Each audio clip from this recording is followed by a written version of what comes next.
Parce que Jean-Marie Le Pen, dans cet entretien, pour l'essentiel, ne faisait que redire ce qu'il avait déjà dit, que ce soit sur le maréchal Pétain, la réponse à Jean-Jacques Bourdin sur le détail, et sur tous les autres sujets, il n'y a rien de vraiment surprenant.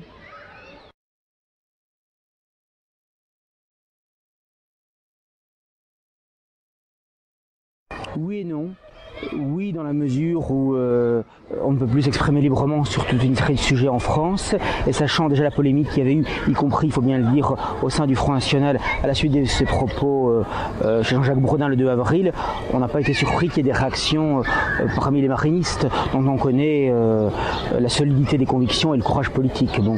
Mais non, en ce sens que de là à penser qu'il serait traduit par sa propre fille, qui lui doit tout devant un tribunal disciplinaire, c'est assez hallucinant. D'ailleurs, je dois dire que la trahison a commencé le jour du jeudi saint, comme le jour où Judas a donné un baiser fielleux à Jésus. Non pas bien sûr que Le Pen soit Jésus, évidemment, mais la comparaison est quand même intéressante parce que on a compris dans cette affaire, pour ceux qui ne le savaient pas, que Marine Le Pen c'est Judas.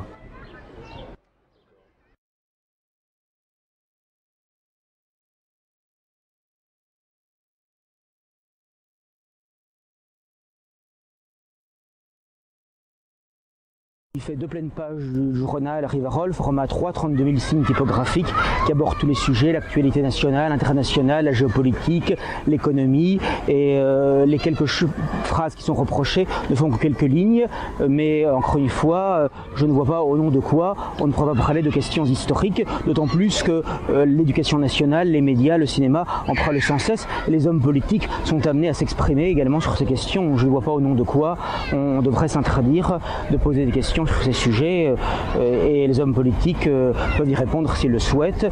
Et Jean-Marie Le Pen, qui n'a jamais varié sur ces questions-là, ce qui est tout à son honneur me semble-t-il, eh bien, a répondu comme il estimait devoir répondre. Et il est hallucinant qu'un parlementaire qui s'exprime librement eh bien, puisse être traduit par le parti qu'il a fondé et présidé pendant 40 ans devant un tribunal disciplinaire. C'est assez mirobolant, c'est surréaliste. Et ce qui en dit long sur les convictions, le courage, y compris dans le camp du national. Enfin, si tant est qu'on puisse considérer que Marine Le Pen et ses proches fassent partie du camp national, parce qu'on peut penser que ce sont des traîtres, des coucous dans le camp national.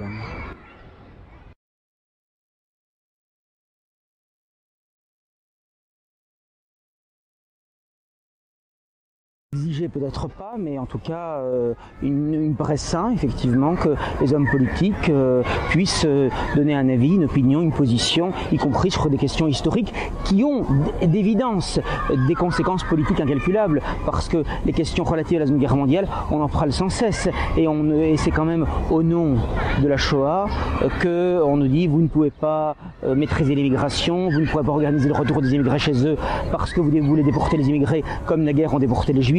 On sait où ça menait. Vous ne pouvez pas défendre la famille et les valeurs traditionnelles parce que ça c'est du pétainisme et Pétain était complice d'un génocide. Vous ne pouvez pas rétablir l'ordre et la discipline à l'école et dans la société parce que ça rappelle les années 30, les régimes autoritaires et totalitaires des années 30 et on sait où ça menait. Bref, c'est ainsi qu'on ne peut plus rien faire, que nos défenses immunitaires sont complètement annihilées et que nous cessons de nous enfoncer dans les décadences, dans le désordre et dans une situation apocalyptique dans tous les sens, dans tous les domaines. Et c'est la raison pour laquelle je crois qu'il faut mener le combat aussi sur les questions historiques. Le combat doit être général dans tous les domaines. Et c'est sûr que pour ça, ça implique d'abord d'avoir une certaine formation politique. Or, il est certain que, en général, ça n'est pas le cas des marinistes. Donne-t-on un livre à Marine Le Pen, elle le colorie. Mais par ailleurs, ça implique d'avoir un certain nombre de courage, un certain nombre de qualités morales, intellectuelles, que n'ont pas, hélas, beaucoup de gens qui sont des arrivistes. Et il faut se méfier aussi, me semble-t-il, de l'électoralisme parce que on ne peut pas, au nom de résultats électoraux souvent éphémères et sont souvent des illusions d'ailleurs, mentir, tromper et renier le combat national, faire des concessions inacceptables. Et malheureusement, c'est ce que fait la direction actuelle du Front National.